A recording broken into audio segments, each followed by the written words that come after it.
Hi, folks. Welcome to the Woodstock Truth Squad. My name is Steve Romine, and you're watching Progressive Community Public TV Access here in the Hudson Valley, in the hamlet of Woodstock, New York. And got a lot going on in this community that we have to keep tabs on. And I have two guests tonight who are going to do just that. And I'm sure they're going to speak their minds if I know them.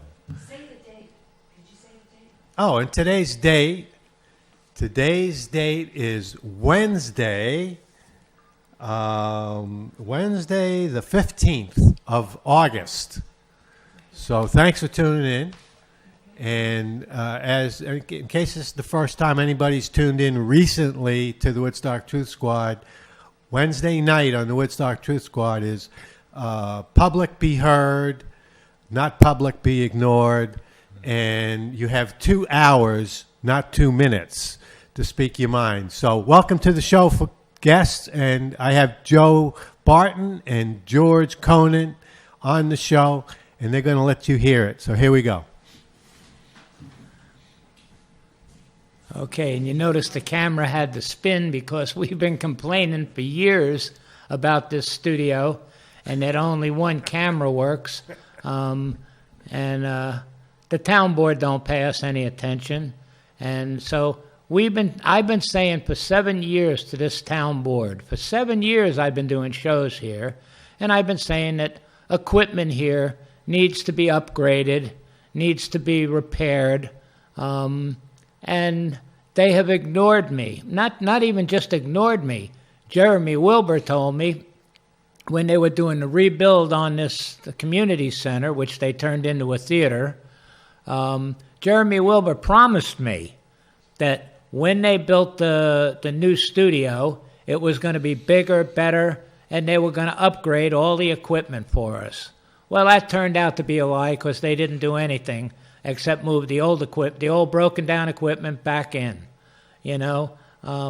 So, and then after I tried very politely for like the first 3 years, and then when I realized I was being ignored by them, I got a little more aggressive with them and started telling them that they were, you know, failing in their fiduciary responsibilities for the upkeep of this studio. And eventually, kind of push came to shove, they were going to appoint a board to oversee us, of basically Jeremy Wilbur and Bill McKenna's cronies.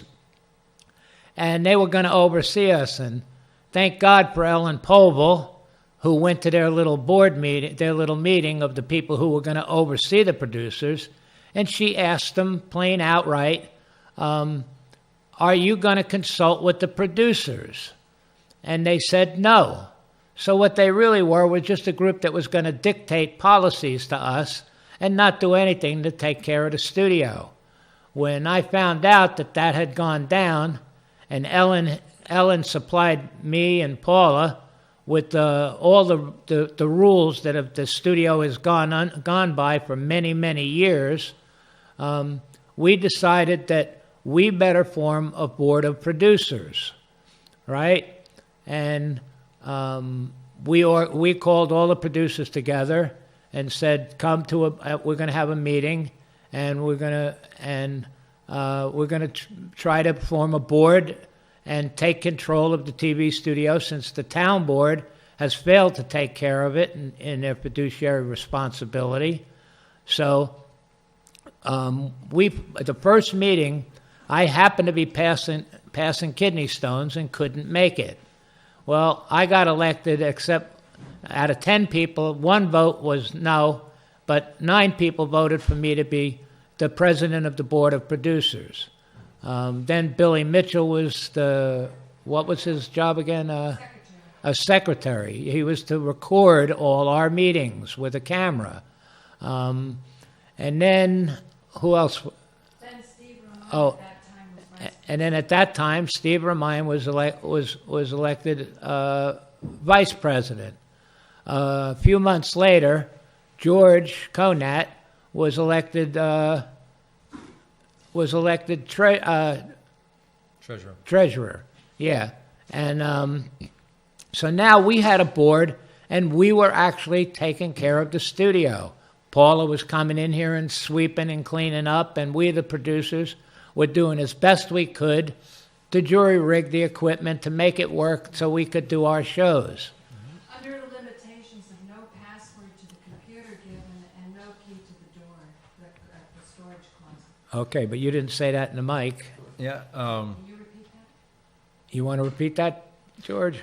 we did all of this under the limitations of no key to the storage closet or the door here to get into the studio to do maintenance work. And no password for the computer. And no I caught password. that part. No password for the computer. And I'd also like to add that I've also had a hand in replacing 2 monitors on the rack successfully with Ellen Povell.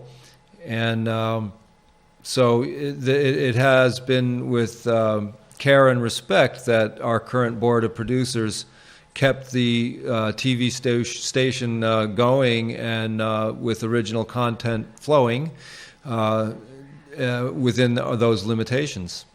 All right, let me pick it up again just for... Yeah, go ahead. And then we sent a letter to the town board, a cease and desist from interfering in what we're doing, and since they failed in their fiduciary responsibility, we, the producers, were taking control of the studio. Well, Bill McKenna didn't like that, so he came up with, they had the kids thing here, the kids camp, and... You're talking about 1 year difference. In 16, they got the cease and desist. It was Jeremy. A year later, it was the... Right, okay, a year later. Okay, Jeremy got the cease and desist. A year later, Bill McKenna, the kids' camp here was here. I went out to get, I was working in the studio, and I like to get a little bit of ice water. I went to the refrigerator, got some ice and some water, and all of a sudden, this guy was nasty in my face, saying I couldn't be here and blah, blah, blah, and I didn't know who he was. I didn't know him from Adam. And he was quite aggressive, and I just said, I'm just getting a drink of water. I'm working in the studio. And I thought this was just one of these nuts from Woodstock that think that they could tell everybody what to do. I didn't know that he was the head of the camp, right? And then Paula was here working. She was working in this studio for 8 hours, and she brought some soup with her, and she went in to heat it, and they made a big fuss about Paula because like she was some threat to these kids. She just went in there to heat her soup on the stove, right? And then Bill McKenna came up with this, well, you got to have ID from now on to get in the studio. And no one, in all the years I've been here, and as far as any of the other producers I've known that were here way before me, none of them had to show any ID in order to get a badge to come in here, And Bill McKenna said, you have to show state ID or a driver's license in order to exercise free speech and freedom of the press. Well, I challenged him on that. I said, I'm not showing... in order for me to do my TV show, which I've done for 7 years before you made up this new rule, that I have to show a state ID or a driver's license. The Constitution doesn't say that in order to exercise free speech and freedom of the press, you have to have a driver's license or a state ID. The Constitution was written before there were a driver's license and state IDs, and what it said then, it means now. You can't turn around and say, oh, we're going to put new meaning on the Constitution. No, that the Supreme Court has ruled you can't do that. Eventually, I'm going to let George do a little talking here, and I'm going to start reading some law sites that back everything that I'm saying. But back to what I was saying about Bill McKenna had to kill this board of producers. So he went after me because I was the one who organized it. That's the real reason he went after me. Then he turns around and says, oh, you have to be a resident of Woodstock. My mailing address is Woodstock. I happen to live on the other side of the street, which technically is Saugerties. But I say, I'm a member of the Woodstock community. A residence is a bunch of nonsense, I've been here for 40 years, before Bill McKenna ever came to this town, I do all my shopping. I hang out in all the clubs here in Woodstock. I eat in the restaurants in Woodstock. I don't know anybody in Saugerties. I am a member of the Woodstock community. Now he says, oh, because I don't have a residence. But this was just a reason to keep me and Paula out of here, because we were bringing focus to the group of producers. And I was the main one speaking up against the town on behalf of the producers, And at that point in time, Bill McKenna then banned us, which his banning is unconstitutional. Now, I have Supreme Court rulings. I'm going to read them again in a little while after George talks. But one of the Supreme Court rulings say when a statute or a law or a local ordinance is made that violates the Constitution, that violates your rights, a citizen can engage in their right with impunity. It doesn't matter that Bill McKenna made this unlawful dictate. I had a right to continue doing what I was doing. My right to free speech and freedom of the press was in the First Amendment of the Constitution. The First Amendment was the most important. Religion, free speech, freedom of the press.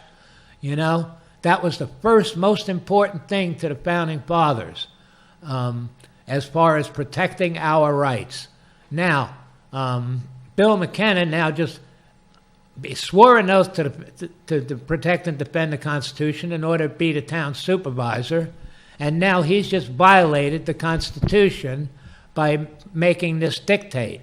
So we were coming in the studio, and once he banned us and would not allow us to get the key, thanks to George Conant, his show was normally before us, so he was bringing us in. He got the key, and he'd open the door, and then he'd do his show, and then me and Paula would do our show.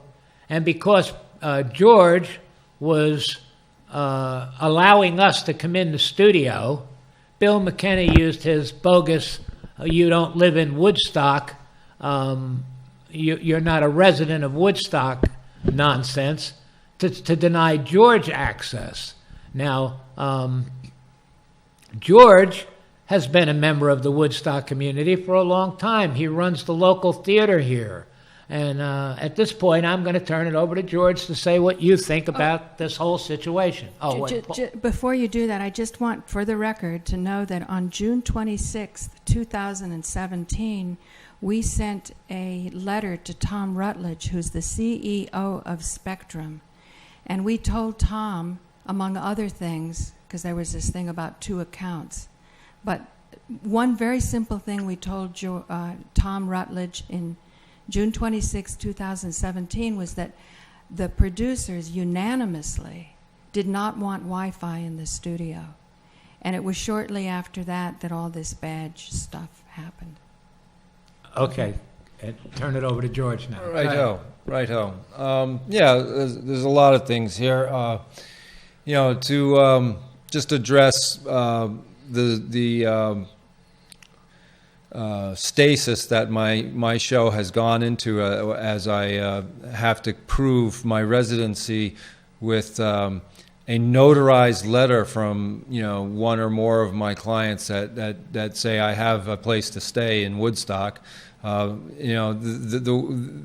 fact of my personal life is I find this incredibly intrusive. I mean, I've had my residence in Woodstock for 25 years, and I'm well known by the local constabulary here, and I'm well known by much of the community here. And as Joe says, I frequent all of the restaurants and Clubs. Catskill Arts. My printing, sure. No, but seriously, the amount of money that I spend in Woodstock Lumberyard here, and Houst and Sons, and Woodstock Hardware, amounts to thousands a month. Because I not only do I do manage the movie theater at Upstate Films 132 Tinker Street for the last 5 years, and I've been working as a projectionist for the last 12 or 14 years with Tinker Street Cinema. And, I've always had a place in Woodstock, but I never had to have a rent because I was always renovating and living on site for the Adlers, one client since 1992. And so I never had that issue of having, that was part of my compensation, and it still works that way to this day. I live creatively. I'm not homeless, but I don't have a home.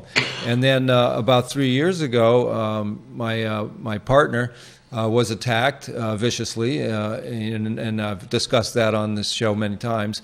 But the end result, it's a defamation case now, but it was a criminal matter earlier. But the point is that Laura needed a bodyguard, and while I was renovating her house in West Saugerties, which is on the edge of Woodstock as well, it's actually closer to Woodstock, town of Woodstock, than it is Saugerties. But in any event, that's not the point. The point is, I had this. As she was one of my clients. I had a big fight with her. I said, "You're being messed with. Someone's been breaking and getting into your house. You need a bodyguard, and you're getting one." And so I took it upon myself to start monitoring her home 24/7. That led to my inability to maintain my cabin up on Mount Tobias, which has now been turned over to somebody else because I was unable to monitor both places. It's just too much because I am actually somebody who works. I work quite a lot. I manage the theater, and I manage a couple of properties, and I'm renovating two building permits currently active.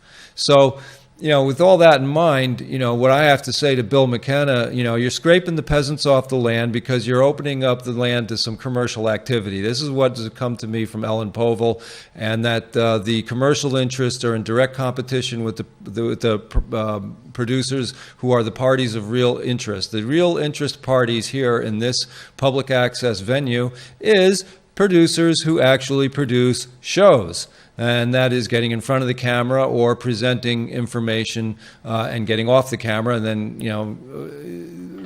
in any event, being in the studio and putting out content that is original and informative. And it can be opinion, and it can be factual reporting. That's the nature of free speech. But be that as it may, the town has now put the scrutiny on me. And, I find it difficult to say I'm homeless because I don't feel homeless. I live creatively. But I don't have a rent, and I don't own a house in Woodstock, and so they're booting me out of the studio. Now, I know I have a following because a lot of you out there have been asking me where did my show go, and that's where it went. The town has taken issue with my residency status and trying to say that I'm not welcome here. And I'd like to jump in on that. Sure. And the reason they went after George is not just about residency. They targeted George because George was letting me and Paula in the studio. And they targeted us because we organized the producers. And especially for 7 years, first 3 years I tried real polite going in there, almost kissing butt. I don't kiss butt, but I came close, saying, we need the cameras here don't work well. We need some upgrade. The signal's bad even now. The signal's bad, and Time Warner Cable is supposed to be, you should be in touch with them, telling them that public access is supposed to have the equal signal to the commercial stations. That's what the law says that created public access. That public access is supposed to be equal, on an equal footing with commercial stations. But meantime, for 3 years, I was telling them we need this piece of equipment, or we need an upgrade, or we need something fixed, and they ignored me and ignored me and ignored me. So then I started getting a little more hostile, and I did some. Assertive is the word. Oh, Paula says assertive. Okay, I was assertive. And I did some shows actually mocking the town board. I'm sure some of you people who followed TV saw my clown board of Woodstock, where we put clown hats on all the town board officials. They didn't like that. But first of all, politicians, because they don't like what I'm saying, should not be able to deny me free speech. But back to my point, the reason I did that was because they just kept ignoring us when we were saying we need equipment upgrade here. We need them to, they have a fiduciary responsibility to take care of public access. Including the name Woodstock. Right, including the name Woodstock TV, which Gary Chekhov trademarked, and the town should have fought him on it. But back to the equipment. We've been saying the cameras here don't work intermittently, two of the cameras. We usually have one good camera, but two of them intermittently, and most of the time they don't work. Once in a while they do. And we've been telling them that. We've been telling them that there's two DVD decks here that work off one remote. So if you put something on one deck, like say you want to record your show on one deck, and then you want to do something on the other deck, if you press that remote, you just killed what you were doing on the other deck. And in professional studios, everything works manual. You push a button on the deck you want to operate, and if you want the other deck to operate, you push that button, and it doesn't interfere. And they would they said, we're only putting $5,000 a year into the studio, and part of that money goes into paying the electric bill for the studio. So out of $5,000, if you're paying the electric bill, let's say the electric bill is only $100 a month. Well, that's $1,200 out of the $5,000 for upgrade of the equipment. And for the past 3 years, they've put no money into this studio for the equipment. Now a new guy comes along, and this guy called Chase, who wants to do TV shows here in the studio, using the public access studio to create, I'm going to go to that, to create shows here on the public access that he intends to put on the commercial channels, which is not illegal, but the town board is catering to him. When we could not get them to put any equipment in here, and they wouldn't put any equipment in, all of a sudden this guy Chase comes in, now show the lighting system that they've put in. This was never here before, and this is more than $5,000 worth of equipment. Pan the whole thing. We're talking about some high-tech lighting here, and this is all equipment that really doesn't assist in terms of, fixing the cameras or getting new cameras or up-to-date cameras. But it does show that there is a interest being taken in, now that they've gotten rid of certain elements that have been in the studio for years, something else is going to be coming in. And that's the kind of the information that I've been getting from other producers, and Ellen Povell specifically, is that the Woodstock Producers Board, TV Producers Board, is in direct competition with commercial interests, and And if that's the case, folks, what you're going to see is that Channel 23 isn't going to be public access at some point. It's going to be another commercial station. And that's the writing on the wall as I see it. It may or may not be exactly accurate. But it's becoming very apparent that public access is really not desired by the town because for whatever reason it's not monetizing for them the way they want it to. Right. That's my guess. Sure, Paula. I just want to again get on the record. Remember one time we came in here a couple of months ago and the electricity went out and no cameras worked. Yes. Remember that? No, I sure do. We could not do a live production. And when I called Time Warner, they told me to call Central Hudson. The only thing that the emergency generators backed up was the carousel. So that means to me this is not the public access emergency broadcast location. Or it's not switched over for that. No, it's not, because this physical location is not supported in an emergency. So that means the unlimited public bandwidth, when I talked about the two accounts, one was for Woodstock Public Access at 56 Rock City Road, and the other account was for the town of Woodstock at 56 Rock City Road. And we called it to Tom Rutledge's attention that the town of Woodstock is at 45 Cuomo Drive. So it's my feeling that the unlimited bandwidth or the full cable access is not here. It's certainly not backed up in times of emergency. Okay. Sure. And I'm going to jump in again. Now, Bill we've asked for small repairs here. First of all, 2 cameras. Now, they've come in and spent all this money on these lights that Paula just showed you. And I'm sure, I know because I've priced a bunch of these lights, because I had my own studio for a little while. And this is easy, $5,000 worth of equipment up here. Now, they've put this in, and for 3 years, they put no money into repairing any of the other equipment. So it's obvious that this town board, Bill McKenna and this town board, do not support the production of public access here. They want it to die. They've been letting the equipment run down, hoping that we, the producers, would get fed up and say, nothing works. We would go away, and then they could turn it into a commercial venture.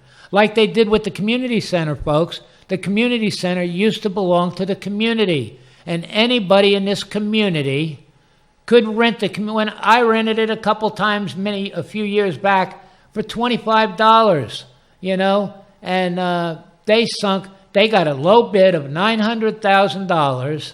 The cost overrun, it went to $2,200,000.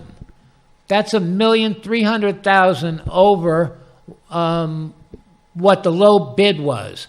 And where did that money go? It went into creating a theater for the PAW, who has control of our community center for 6 months out of the year, And that was what Bill McKenna thinks of as a cash cow. They've turned the community center into a money-making thing. It's no longer the community center, except for Thanksgiving and Christmas. They'll still have the dinners here because they want the appearance of a community center. But it's no longer a community center, folks. And now the kids' camp has 3 months of the year that they got the kids' camp, and that means that the kids in the community, the kids from Woodstock community, cannot use Andy Lee Field for the 3 months that the kids' camp is here. And that's because the kids' camp is paying some money to the town to rent the community center and the pool, and because of they're here, the rest of the community can't use, your kids can't play in this field out here, all this town board, Bill McKenna and this town board thinks about is revenue, how they can make money. Now, they're the ones spending the money, and all of a sudden they got to start putting all these signs up by the swimming holes to give $150 tickets.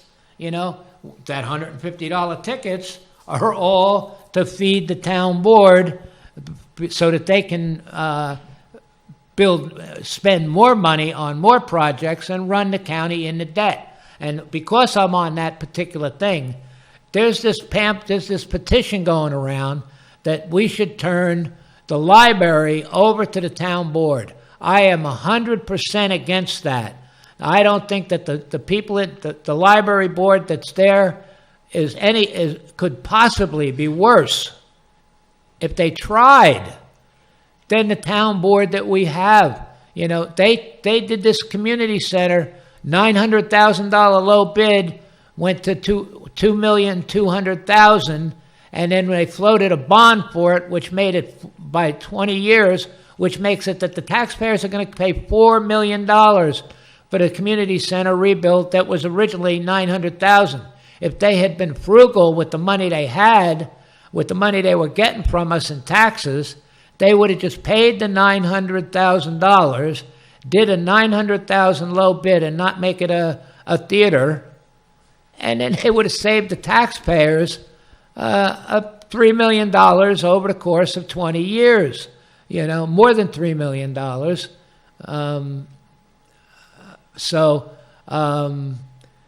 I'm against turning over the library, and all you people should think really, really hard.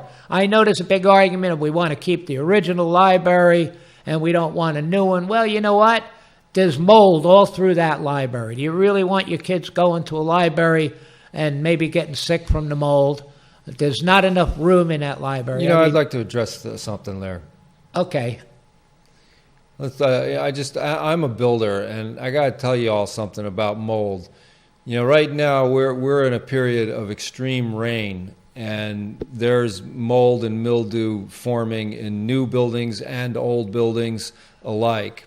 And I'm finding that a lot of these new building materials and codes and techniques really, may be good ideas on paper, but in practical application, they cause a lot of problems. For example, the reason I'm going into this, folks, is because Joe brought up mold in the library. An old building like that, you would have to look at, well, what are the problems? Is there water coming in through the basement? Is there even a basement? Is it on a slab? Can dehumidifiers be employed? Because that's the real trick. The real trick is driving the moisture out of the building, any building. So that's just a thought. It might be a lot cheaper than taxing the dickens out of Woodstock for another cost overrun on a project that could maybe have been handled differently. But in terms of why I'm bringing this up and with the idea of these new codes and materials and building techniques, it's an experiment. And back in the 1970s, there was these great ideas. It was the foil-faced insulation. You all remember that? They still sell it. And you can have the fiberglass insulation with the foil facing on it, or you could have the foam board, the styrofoam insulation, which is very good without any foil on it. But when you have foil, which is metal, in your walls, with your insulation, it creates an attraction for water because of condensation, because the metal stays cool. And warm air is very moist, often, unless you're in a desert. And that moisture will go right through your sheetrock and get moist behind the wall. Then the mold will grow in that respect. So there's a lot that I can talk about as from the builder's point of view. What I'm saying here is without really understanding why the mold is in the library, it might be erroneous just to ditch the whole building and build something new with questionable materials, design elements, and techniques. So that's all that I'm saying here is that a little bit of research on the part of the public, and it would go a long way to protect your investment in this town in terms of your taxes, but also, what Joe was bringing up, I kind of lost my thread there. Go ahead, Joe. Okay. Take it away. But besides mold, there's a lot wrong with that building, and it's inadequate for the size of the stuff that needs to be done for this community. There's not enough room for the kids section. There's not enough room. There's not enough computer space, and the same people that are leading this thing to turn it over to the town board. There were rich people in this town who were willing to donate the money for the annex. It would have cost the community absolutely nothing to have an annex. Rich people were willing to donate it. In fact, I happen to know one of them personally who put a lot of money into dealing with the architects and the lawyers to try to make it happen. And the same people that are passing this thing saying... Ate it up in lawyers' fees. Yeah, they ate it up in lawyers' fees. But the same people who are saying, we should turn it over to the town board, were the ones who were the main cause that we didn't get the annex. And the annex would have cost the town nothing. Let me jump in for a second. Yeah. Yeah. Now, to finish my thought, it came back to me. Was specifically my support for the library board, because you have to. It makes absolutely no sense, people, to disband the library board, which has functioned for I don't know how long, 40 years, 100 years, I have no idea. But and turn it over into the hands of the town council.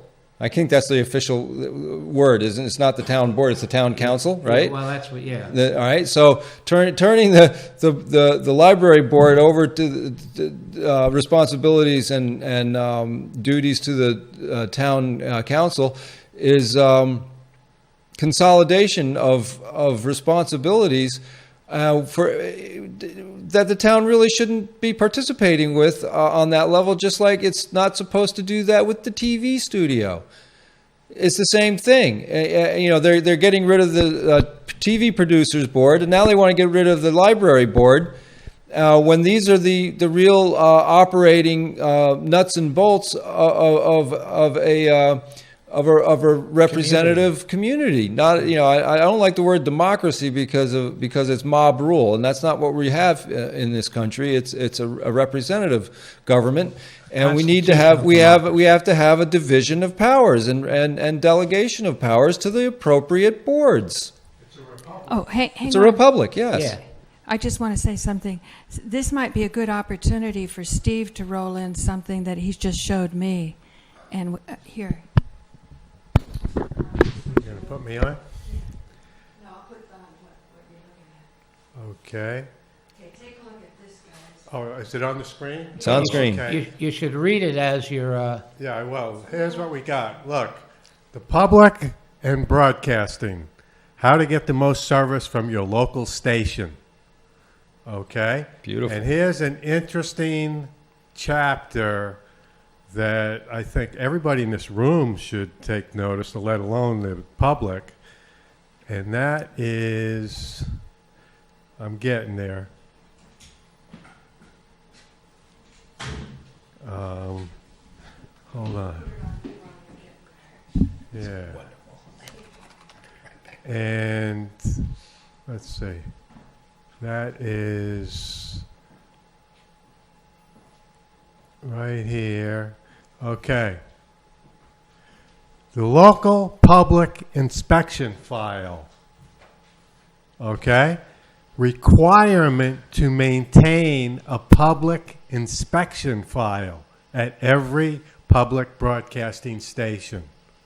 And in in this chapter 25, it says the purpose of the file, viewing the public inspection file, contents of the file, the license, applications and related material, citizen agreements, contour maps, material relating to an FCC investigation or complaint, ownership reports and related material, list of contracts required to be filed with the FCC, political file, EEO materials, which I'm not sure what that is, we can look it up, the public and broadcasting, letters and emails from the public, all supposed to be kept in this file. Wow. All right? Quarterly programming reports, children's television programming reports, records regarding children's programming commercial limits, time brokerage agreements, list of donors, supposed to all be on file for us to all see. Local public notice announcements. Now, I'm going to go to... Yeah. Now, I'm going to go to 25, which describes the file. Okay. And requirement. Here, this is from the FCC now. Okay. And it says... Our rules, that's the FCC, our rules require that all licensees and permittees of TV and radio stations and applicants for new broadcast radio stations maintain a file available for public inspection. The file must contain documents relevant to the station's operation and dealings with the community and the FCC. The public inspection file generally must be maintained at the main studio. It's supposed to be here. It's supposed to be here. Yeah. Okay. So to obtain the location and phone number of the station's main studio, consult your local directory or call the station's business office. So, okay, so that is, there's supposed to be a file here with everything related to this station for public viewing. And that's us, the producers. We're the public. This is a public access station. Right. And this is for the public. Yeah, every 501c3. So everything that and Joe has asked for things in the past. That should all be on file. That should all be on file here at the studio. Yeah, they just throw that in the round file. So we need to find out about that and find out where our file is for the station, and we want to view it. Okay? I'm going to turn it back over to George. Yeah, I think that's a good idea. Rich School was telling us we needed to go to Albany. Well, it sounds like that we have a very good case to bring this to the FCC, that our politicians are meddling in the affairs of the proper running of the TV studio. I mean, it just seems as though... Yeah, I heard it all. And I think that we should get a copy of that printed out and serve it to them. and not just that, we should get a copy of that and give it to every producer that produces in this studio so they know what their rights are. And talking about rights, Bill McKenna is in violation of his oath of office to protect and defend the Constitution. He is acting in a criminal manner when he banned me, Paula, and now George. First of all, politicians, by the rules of public access, politicians are not supposed to oversee the public access studio. They're supposed to appoint a board to oversee it. We became that board. They attacked us. Not appoint, recognize the board. Right. They were supposed to recognize a board. Paul is right. Not appoint a board. They try appointing a board. And what did they appoint a board of? Of their cronies, of another politician. Lauren Rose was going to be the head of that board, and he's on the town board now. So it's still a politician overseeing public access, which is, according to the rules, not supposed to be. Now, Bill McKenna, when he created these bogus things to keep us out of the studio, like we have to show a driver's license or we're not residents, This was all an attack. We were doing this 7 years before he became the local town dictator, you know. George did 80 shows before he started laying this trip on George. So we were already here doing it, grandfathered in, you might say. He just wanted to kill he killed me, who was the president of the board of producers. George, who would have been the treasurer, who was the treasurer Still of the am. board of. I'm sorry. I didn't go away. Right, me too. I'm here. Me too. I'm still the I'm president. here, Bill. Yeah. But anyway, his dictates were totally unconstitutional. Now I want to read you something. This is a Supreme Court ruling, Scherer versus Cullen, right? And I'm not going to give the numbers on these. I'm just going to. Now this was the ruling from the Supreme Court. There can be no sanction or penalty imposed upon one because of his exercise of a constitutional right.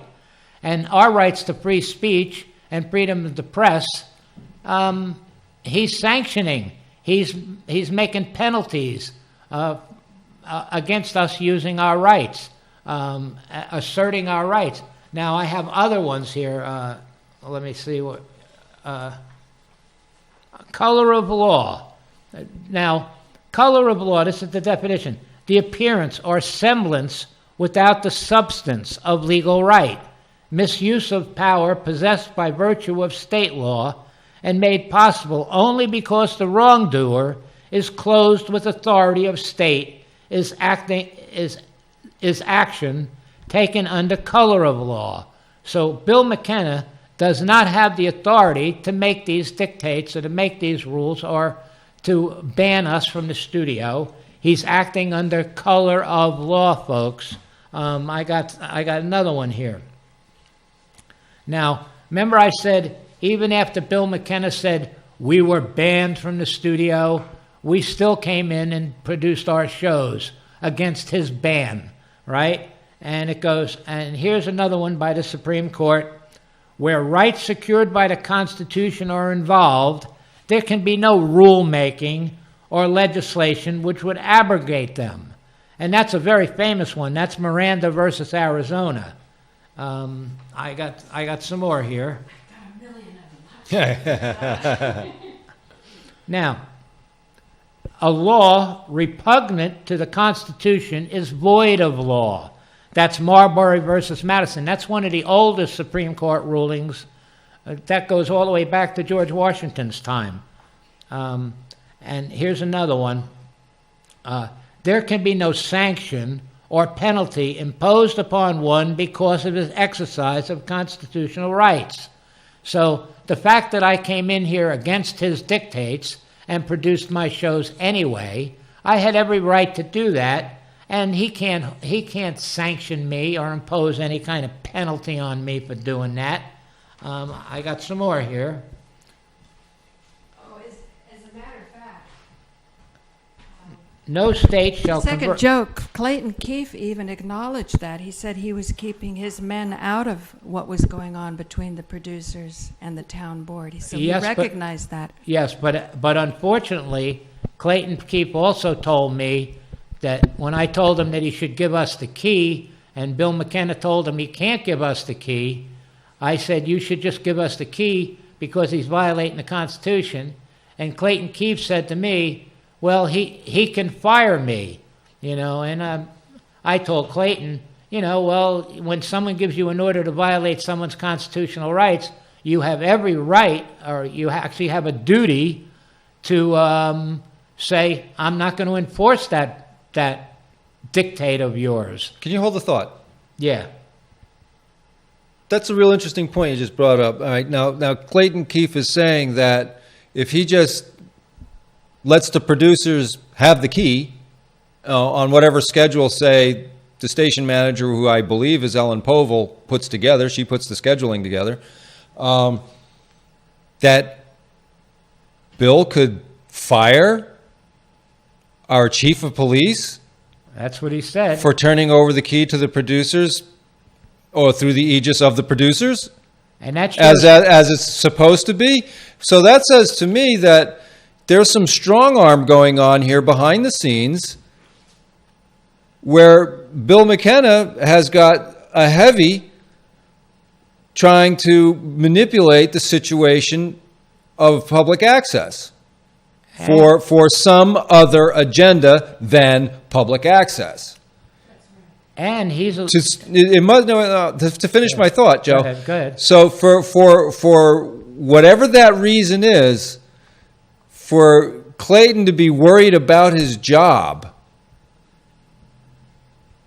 it has to be a pretty big pressure point going on here, folks. And now we have some investigative journalism to do.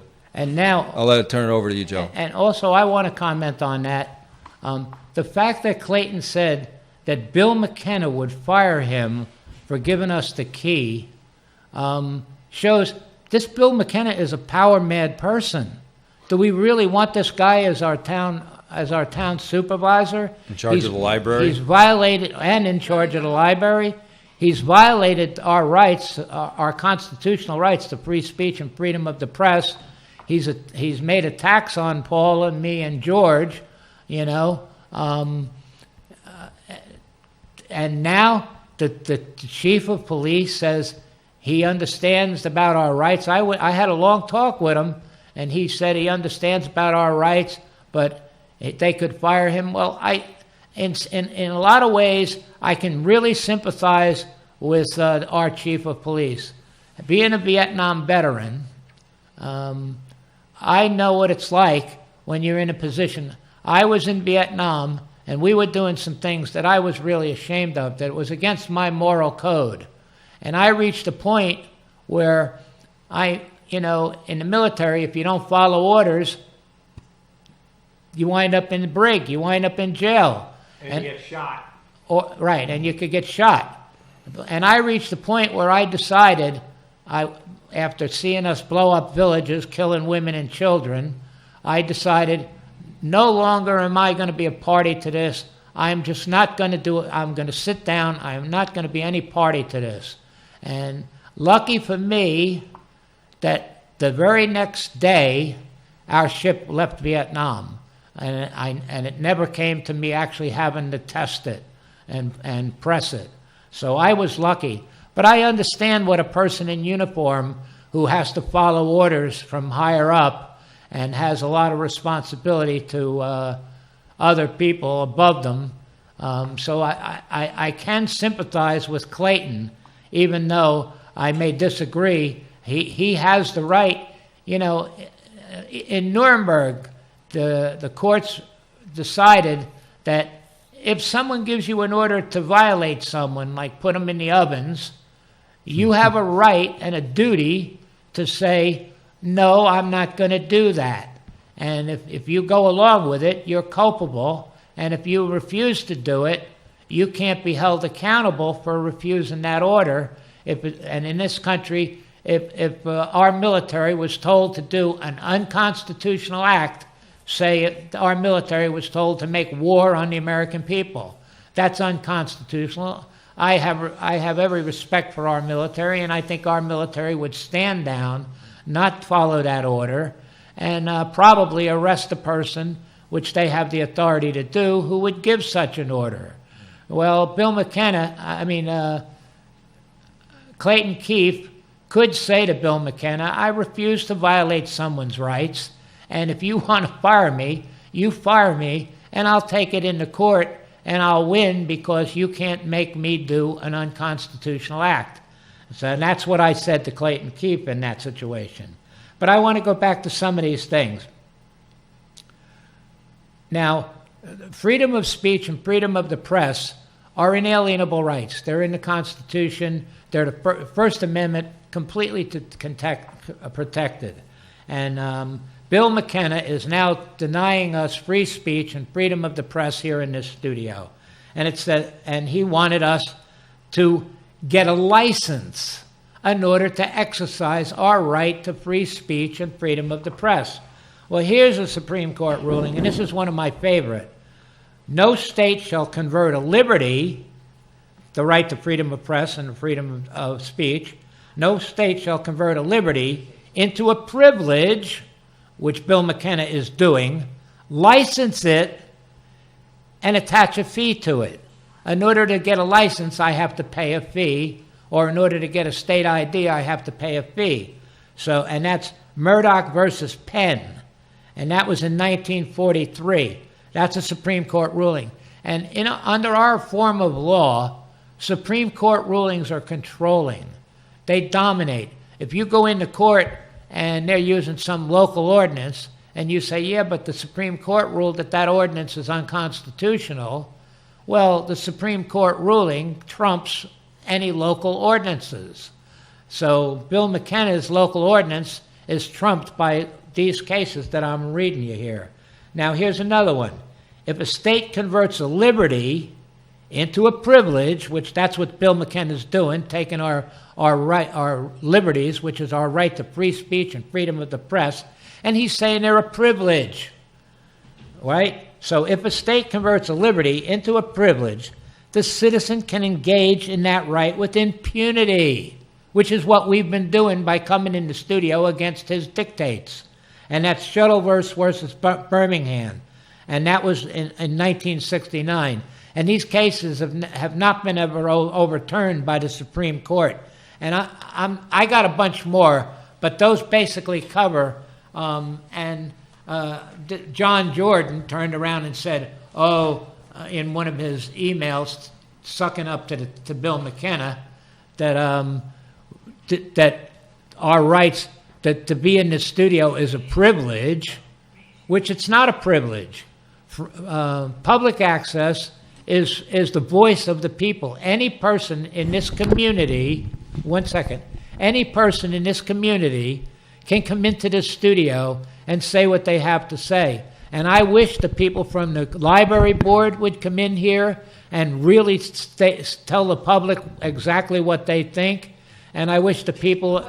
What's going on. And what's going on. And take calls. Yeah, and I wish the people over by Woodstock Way that are complaining about how it's encroaching on their thing, we've invited them to come into this studio, but we've been banned, so we wanted them to come in and so that they could tell their side of the story. This is.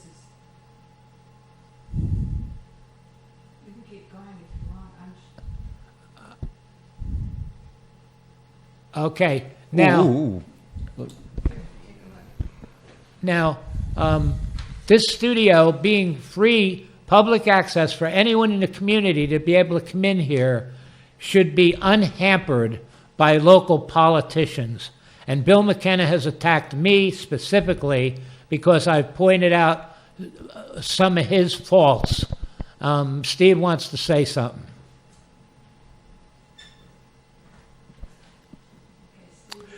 Yeah, basically talking about the issue of broadcasting as a constitutional right or not being a constitutional right, according to one of our own fellow producers, I think he's absolutely wrong. And that is that we all have, as being part of the public, a right to access to the airwaves. The airwaves is a common of the people. It's a public common. And we have a right to that access. Now, I'm going to read a quote from Noam Chomsky. And I don't always agree with Noam Chomsky about different things. Some things I do, some things I don't. But I do agree with him here. And he says, where there is even a pretense of democracy, writes Noam Chomsky, communications are at its heart. Given the present state of our society, however, it's no surprise that we find communications not at the heart of a vibrant democracy, but rather in the grip of an oppressive and contradictory system of mass control. And that's what we try to do here, is we try to get out of that box and out of that mass control. But let me continue with what he said.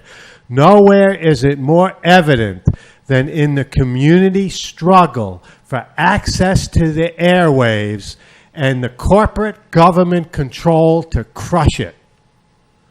Nowhere have U.S. citizens lost greater control of its public sphere than in the government management of the airwaves.